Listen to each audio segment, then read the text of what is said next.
এই তীব্র গরমের মধ্যে আমার কাছে মনে হয় সবচাইতে বেস্ট একটা খাবার হচ্ছে ঠান্ডা ঠান্ডা লাচ্ছি। মাত্র ৫ মিনিট সময় নিয়ে আজকে আমি এই লাচ্ছিটা তৈরি করে নিয়েছি। তো লাচ্ছি তৈরি করার জন্য আমি প্রথমে এখানে মিষ্টি দই দিয়ে দিয়েছি। গতকাল রাত্রে এই দইটা আনা হয়েছিল, সেটা আমি সাইড থেকে অল্প কিছুটা খেয়ে বাকিটা এখন আমি লাচ্ছি বানিয়ে নেব। আমার কাছে মনে হয়েছে দই শুধু শুধু খাওয়া থেকে একটু লাচ্ছি বানিয়ে খাইলেই সবচেয়ে বেশি ভালো লাগবে।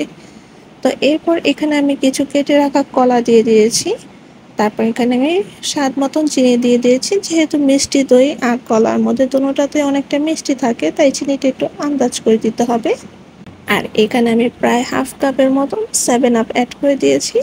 7 আপটা সম্পূর্ণই অপশনাল, আমার কাছে লাচ্ছির মধ্যে 7 আপের ফ্লেভারটা একটু ভালো লাগে, তাই আমি এখানে অ্যাড করে দিয়েছি।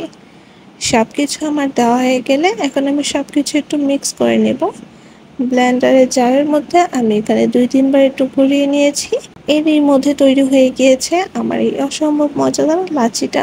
আপনারা আপনাদের পছন্দ মতন ঘনত্বটা রাখতে পারেন। সেম একই প্রসেসে আপনারা চাইলে টক দই দিয়েও তৈরি করতে পারেন, সেক্ষেত্রে একটু চিনির পরিমাণটা বাড়িয়ে দিবেন। তো এই গরমের মধ্যে আপনারা চাইলে ১ গ্লাস এমন লাচ্ছি তৈরি করে খেতে পারেন। তো আমার আজকের এই ভিডিওটা এই পর্যন্তই ছিল। ভিডিওটি ভালো লেগে থাকলে প্লিজ আমার চ্যানেলটি সাবস্ক্রাইব করে দিবেন, আর যারা ফেসবুক পেজ থেকে দেখছেন আমার পেজটি ফলো করে দিবেন। সবাই ভালো থাকবেন, সুস্থ থাকবেন। সবাইকে আল্লাহ হাফেজ। আসসালামু আলাইকুম।